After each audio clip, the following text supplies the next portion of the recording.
नमस्कार, आपण पाहत आहात पुणे लाईव्ह न्यूज। पाहुयात दिवसभरातील ठळक घडामोडी। चाकण परिसरातील मागील काही काळात वाढलेल्या वाहन चोरीच्या घटनांच्या पार्श्वभूमीवर चाकण पोलिसांनी सुमारे 200 सीसीटीव्ही कॅमेरे तपासले आहेत। वाहन चोरी करणाऱ्या आरोपींचा शोध घेण्याचा प्रयत्न केला। सीसीटीव्ही फुटेज तपासल्यानंतर या भागातून वाहन चोरणारा एक चोर हा निष्पन्न झाला। त्याला ताब्यात घेतले असता तब्बल 16 वाहन चोरीचे गुन्हे उघडकीस आले असून 15 मोटरसायकल त्याच्याकडून हस्तगत करण्यात आले आहेत। अशोक मधुकर सोनवणे, राहणार राळेगण थेरपाळ, तालुका पारनेर, जिल्हा नगर असे अटक करण्यात आलेल्या आरोपीचे नाव आहे। सीसीटीव्हीच्या आधारे प्राप्त माहितीनुसार अशोक सोनवणे याचा शोध घेतला असता तो एका चोरीच्या मोटरसायकलसह मिळून आला। त्याला ताब्यात घेऊन त्याच्याकडे पोलिसांनी चौकशी केली। तसेच तो वास्तव्य करत असलेल्या परिसरात तपास करून तांत्रिक बाबींचा अभ्यास केला असता आरोपीने चोरी केलेल्या एकूण 15 मोटरसायकली मिळून आल्या आहेत। आरोपीकडून 8,25,000 रुपये किमतीचा मुद्देमाल जप्त करण्यात आला आहे। सदरच्या आरोपीच्या विरोधात दाखल असलेल्या मोटरसायकल चोरीच्या 16 गुन्ह्यांची उकल झालेली आहे। सदरची कारवाई चाकण पोलीस स्टेशनचे वरिष्ठ पोलीस निरीक्षक संजय सोळंके यांच्या मार्गदर्शनाखाली सहाय्यक पोलीस निरीक्षक प्रसन्न चराड व त्यांच्या पथकाने केली आहे। राजगुरुनगर परिसरातील राक्षवाडी गावच्या हद्दीत सिद्धेश्वर मंदिराच्या समोर मोकळ्या जागेत मुलांना खेळण्यासाठी पाळणे लावण्यात आलेत। त्या ठिकाणी आलेल्या तिघांनी पाळणा व्यवसाय चालकास 25,000 रुपये खंडणीची मागणी केली। यावेळी 10,000 रुपये जबरदस्तीने काढून घेतले आणि 15,000 देण्याची मागणी करत संबंधित व्यावसायिकांना मारहाण करत गोंधळ घालून दहशत निर्माण केली। या प्रकरणी खेड पोलिसात तिघांवर खंडणीसह विविध कलमान्वये गुन्हा दाखल करण्यात आलाय। विलास केदारी, अनिल डुकरे, चोपडा नामक व्यक्तीवर खेड पोलिसांनी गुन्हा दाखल केलाय। पाळणा व्यवसाय चालक बाळू शिवराम जाधव वय वर्ष 40 यांनी याबाबत खेड पोलिसात तक्रार दिली आहे। आरोपींची संपूर्ण नावे निष्पन्न करत पोलिसांनी तपास सुरू केलाय। गावठी हातभट्टी अड्ड्यांवर पोलिसांनी छापा मारून एका 20 वर्षीय तरुणीला अटक केली। विनापरवाना बेकायदेशीररित्या गावठी हातभट्टी बाळगली असल्याची माहिती चाकण पोलिसांनी दिली आहे। या प्रकरणी गुन्हे शाखा युनिट 3 यांनी चाकण पोलीस ठाण्यात फिर्याद दिली आहे। त्यावरून गुन्हा दाखल करण्यात आला आहे। चाकण जवळील बिरदवडी येथे सुमारे 1.5 वर्षांपूर्वी उभारण्यात आलेल्या 20 गुंठे जमिनीवरील खोल्या गायब झाल्याची घटना समोर आली आहे। 10 फूट बाय 12 फूट अशा 16 खोल्या अज्ञाताने लंपास केल्या आहेत। या प्रकरणी अविनाश आवटे वय वर्ष 62 राहणार चिंचवड यांनी चाकण पोलीस ठाण्यात फिर्याद दिली आहे। त्यानुसार फिर्यादी आवटे यांची बिरदवडी येथे 20 गुंठे जमीन आहे। या जमिनीवर त्यांनी 1.5 वर्षांपूर्वी पत्र्याच्या 10 बाय 12 फूटच्या 16 खोल्या उभारल्या होत्या। या सर्व खोल्या लोखंडी पत्र्याच्या होत्या। या सर्व खोल्या पाडून या खोल्यांचे लोखंडी साहित्य अज्ञात इसमाने चोरी करून नेले असल्याचे आवटे यांनी आपल्या तक्रारीत नमूद केले आहे। तर चाकण पोलीस याबाबतचा अधिक तपास करत आहेत।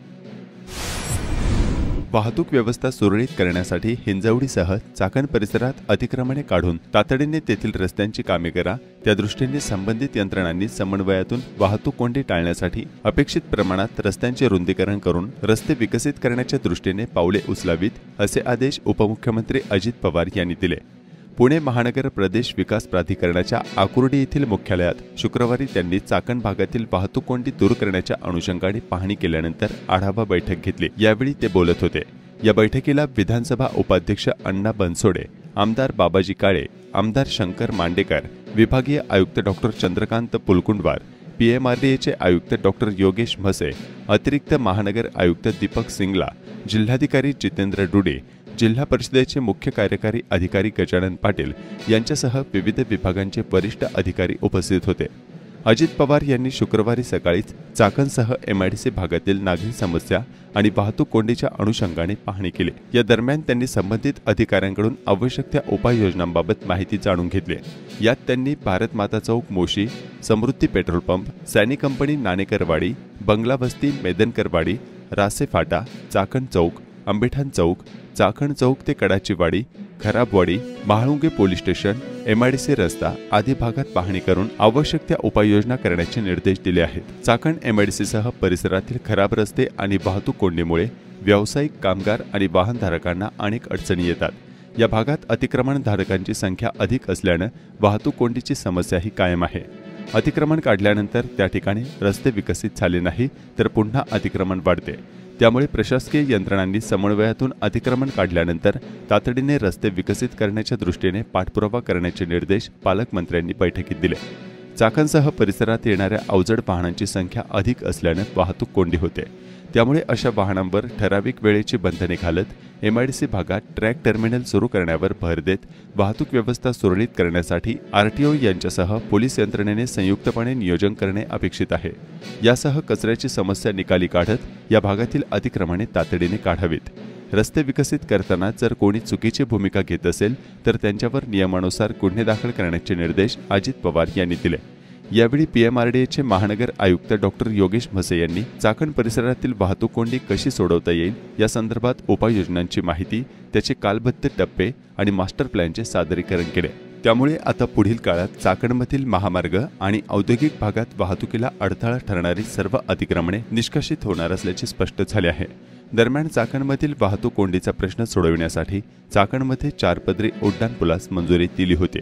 वाढत्या औद्योगिक वसाहत, वाहनांची गर्दी यामुळे 6 पदरी उड्डाणपूल मार्ग आणि जमिनीवर 6 पदरी रस्ता होणे गरजेचे आहे। त्यामुळे वाहतूक कोंडीची समस्या निकाली निघेल असे स्पष्टीकरण पालकमंत्री अजित पवार यांनी दिले।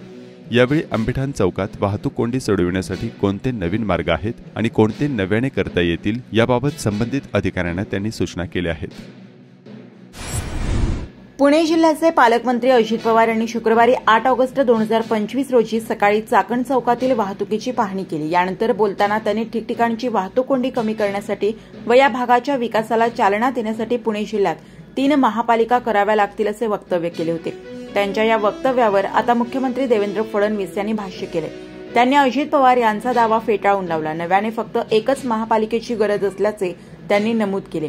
अजित पवार यांनी काल सांगितले होते की चाकण आणि परिसरात नवी महानगरपालिका करावी लागणार आहे। काहींना आवडेल किंवा आवडणार नाही, पण हे आता करावंच लागणार आहे। पुणे जिल्ह्यात 3 महानगरपालिका कराव्या लागणार आहेत। मांजरी, फुरसुंगी, उरुळी, देवाची या भागात 1 महापालिका, चाकण परिसरात 1 आणि हिंजवडी परिसरात 1 महापालिका करावी लागणार आहे, असे अजित पवार यांनी यावेळी सांगितले होते। मात्र अजित पवार यांच्यानंतर मुख्यमंत्री देवेंद्र फडणवीस हेही पुणे दौऱ्यावर होते। त्यांना 3 महापालिका संदर्भात प्रश्न विचारला असता पुण्याला तुर्तास 3ऱ्या महापालिकेची गरज नाही, भविष्यात विचार करू असे मुख्यमंत्र्यांनी स्पष्ट केले। त्यामुळे अशा 3 नव्या महापालिकांची शक्यता तुर्तास नसल्याचे स्पष्ट केले आहे। कामाच्या शोधात चाकण येथे गेलेल्या एका कुटुंबातील अल्पवयीन मुलीवर अत्याचार केल्याची धक्कादायक घटना उघडकीस आली आहे। या प्रकरणी पीडित मुलीच्या तक्रारीवरून चाकणमध्ये वास्तव्यास असलेल्या श्याम राठोड नावाच्या तरुणावर औंढा नागनाथ पोलीस ठाण्यात शुक्रवारी रात्री उशिरा गुन्हा दाखल करण्यात आलाय। आरोपीच्या शोधासाठी पोलिसांचे एक पथक तातडीने चाकणला रवाना झाले। औंढा पोलीस ठाण्याच्या हद्दीतील एक कुटुंब काही काळापूर्वी रोजगारासाठी चाकण येथे आले होते। त्यांच्यासोबत त्यांची अल्पवयीन मुलगीही होती। तिथे आरोपी श्याम राठोड हा त्यांच्याच अपार्टमेंटमध्ये राहत होता। त्याने पीडित मुलगी आणि तिच्या कुटुंबियाशी ओळख वाढवली आणि मुलीला जाळ्यात ओढले। याच काळात त्याने तिच्यावर अत्याचार केला। काही दिवसांनी हे कुटुंब आपल्या मूळ गावी परतल्यानंतर आरोपी श्याम हा देखील त्यांच्या मागावर औंढा येथे पोहोचला। त्याने पीडित मुलीला शहरातील एका उद्यानात बोलावून जवळच्याच मारणावर तिच्यावर पुन्हा अत्याचार केला। हा प्रकार कुटुंबियांच्या लक्षात आल्यानंतर त्यांनी मुलीला विश्वासात घेऊन विचारपूस केली असता तिने घडलेला सर्व प्रकार सांगितला। यानंतर कुटुंबियांनी तातडीने औंढा नागनाथ पोलीस ठाणे गाठून तक्रार दाखल केली। या तक्रारीवरून पोलिसांनी आरोपी श्याम राठोड विरोधात बाललैंगिक अत्याचार प्रतिबंध कायद्यानुसार गुन्हा दाखल केलाय। आरोपीला लवकरात लवकर अटक करण्यासाठी पोलिसांची पथके चाकणमध्ये आली आहेत।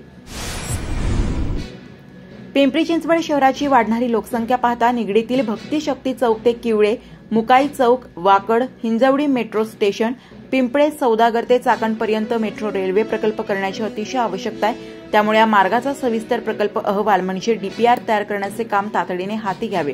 डीपीआर पूर्ण करून नव्याने निविदा प्रक्रिया राबवावी अशी मागणी मावळचे खासदार श्रीरंग बारणे यांनी केंद्रीय नगरविकास मंत्री मनोहरलाल खट्टर यांच्याकडे केली आहे। खासदार बारणे यांनी केंद्रीय नगरविकास मंत्री मनोहरलाल खट्टर यांची भेट घेऊन निवेदन दिले आहे। वाढती लोकसंख्या, वाहतूक आणि वाहतूक कोंडी सोडवण्यासाठी मेट्रोचे जाळे विणण्याची आवश्यकता आहे। त्यासाठी भक्ती शक्ती चौक ते चाकण मार्गे किवळे, मुकाई चौक, वाकड, हिंजवडी मेट्रो स्टेशन, पिंपळे सौदागर पर्यंत मेट्रो विस्ताराची नितांत आवश्यकता आहे। त्यामुळे भक्ती शक्ती चौक ते चाकण मार्गे किवळे, मुकाई चौक, वाकड, हिंजवडी मेट्रो स्टेशन, पिंपळे सौदागर पर्यंत मेट्रो रेल्वे प्रकल्पासाठी सविस्तर प्रकल्प अहवाल डीपीआर तयार करावा। त्यासाठी आवश्यक ती कारवाई करण्याचे निर्देश द्यावेत अशी मागणी खासदार बारणे यांनी केली आहे। मुक्ताईनगर येथील संत मुक्ताईबाई संस्थानच्या वतीने संतश्रेष्ठ ज्ञानेश्वर महाराजांना दरवर्षी राखी पाठवण्याची परंपरा आहे। गेल्या अनेक वर्षांपासून श्री संत मुक्ताबाई संस्थानतर्फे निवृत्तीनाथ ज्ञानदेव व सोपानदेव या तिन्ही देवरूपी संत भावंडांना रक्षाबंधन निमित्त राखी अर्पण करण्यात येते। यंदाही आदिशक्ती संत मुक्ताबाई संस्थान मुक्ताईनगर येथून बंधू माऊलींना राखी आली आहे। तीर्थक्षेत्र आळंदीत शनिवारी पहाटे माऊलींच्या संजीवन समाधीला पवमान अभिषेक, दुधारती व महापूजा संपन्न करण्यात आली। त्यानंतर माऊलींच्या समाधीवर श्री संत मुक्ताबाई संस्थान विश्वस्तांच्या हस्ते ज्ञानदादा असे संबोधलेली राखी अर्पण करण्यात आली। श्री संत ज्ञानेश्वर माऊलीतर्फे आदिशक्ती मुक्ताबाईला साडी चोळी भेट म्हणून देण्यात आली। चाकण शिक्रापूर रस्त्यावर शनिवारी प्रचंड वाहतूक कोंडी झाली होती। शेल पिंपळगाव येथील भीमा नदी पुलाच्या दुतर्फा दुपारी प्रचंड वाहतूक कोंडी झाल्यानं वाहतूक कोंडीत अडकलेल्या वाहन चालक आणि प्रवाशांनी संताप व्यक्त केला। चाकण शिक्रापूर आणि आळंदीच्या बाजूला 2 ते 3 किलोमीटर पर्यंत वाहनांच्या रांगा लागल्यानं प्रचंड वाहतूक कोंडी पाहायला मिळाली। शेलगाव फाट्यावर वाहतुकीचे नियोजन करायला कोणीही पोलीस कर्मचारी उपस्थित नसल्यानं वाहन चालकांनी लेनची शिस्त न पाळल्यामुळे वाहतूक कोंडीत आणखीनच भर पडल्याचं चित्र पाहायला मिळालं। इंद्रायणी आरती सेवा समिती आळंदी यांच्या वतीनं इंद्रायणी नदी तीरावर श्री संत ज्ञानेश्वर महाराज यांच्या 750व्या जन्मोत्सवी वर्षानिमित्त शुक्रवारी दिनांक 8 ऑगस्ट 2025 रोजी सकाळी 11 वाजता पसायदान, कोनशिला पूजन, इंद्रायणी नदी घाटावर हरिनाम गजरात विविध उपक्रम साजरे करण्यात आले। खेड तालुक्यात घरोघरी रक्षाबंधन सण उत्साहात साजरा करण्यात आला। काही सामाजिक संस्थांनी अनाथ आश्रमांमध्ये विविध उपक्रम राबवले। जय हरी सोशल फाउंडेशन यांनी अनाथ आश्रमातील मुलांसोबत हा सण साजरा केला। कुरुडी येथील एका संस्थेनं रक्षाबंधनचे औचित्य साधून एक राखी सैनिकांसाठी या सामाजिक उपक्रमाअंतर्गत सैनिक भवन दिघी येथे ज्येष्ठ माजी सैनिकांना राखी बांधून रक्षाबंधन साजरा केला।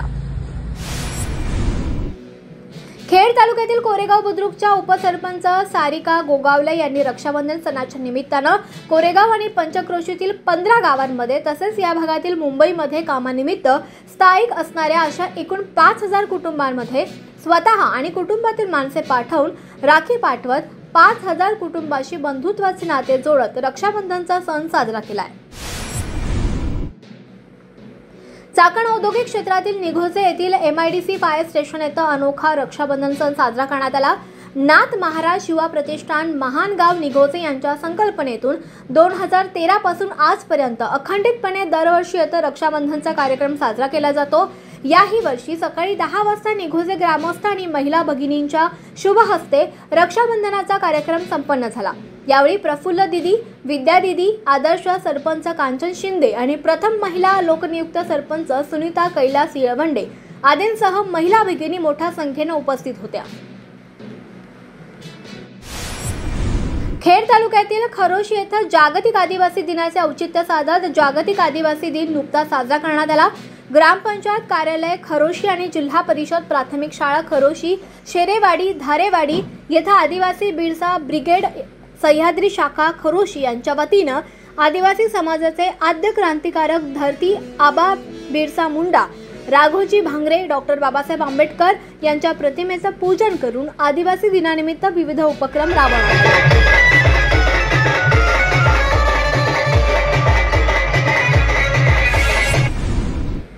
आळंदीमध्ये श्री ज्ञानेश्वर विद्यालय आणि ज्युनियर कॉलेजमध्ये 30 वर्षांनंतर माजी विद्यार्थ्यांचा स्नेह मेळावा उत्साहात संपन्न झाला। SSC बॅच 1994-95च्या सर्व विद्यार्थ्यांनी एकत्रित येऊन आपल्या गुरुजनांप्रती आणि शाळेप्रती आदरभाव व्यक्त केला। प्रशालेला आवश्यक वस्तू देखील त्यांनी प्रदान केल्या। सोमनाथ गार्डन मंगल कार्यालय पैठ तालुका खेड येथे पशुपालकांना कृषी समकक्ष दर्जा मिळवून देण्यात बहुमूल्य योगदान देणारे शरद गोडांबे आणि नंदकुमार चौधरी यांचा सत्कार करण्यात आला। पैठ परिसरातील पाळू येथील प्रगतिशील शेतकरी पैलवान किसन कोंडीबा केदारी वय वर्ष 65 यांचे शुक्रवारी दिनांक 7 ऑगस्ट रोजी अपघाती निधन झालं। त्यांच्या मागे त्यांची पत्नी, 3 मुली, जावई, मुलगा, सून, नातवंडे असा मोठा परिवार आहे। दुग्ध व्यावसायिक सामाजिक कार्यकर्ते अनिकेत केदारी यांचे ते वडील होते, तर खेड तालुक्यातील ज्येष्ठ पत्रकार तुकाराम बोंबले यांचे ते मेव्हणे होते। किसन केदारी यांचा दशक्रिया विधी मंगळवारी दिनांक 12 ऑगस्ट रोजी पाळू येथे होणार आहे। नमस्कार, आपण पाहत आहात पुणे लाईव्ह न्यूज।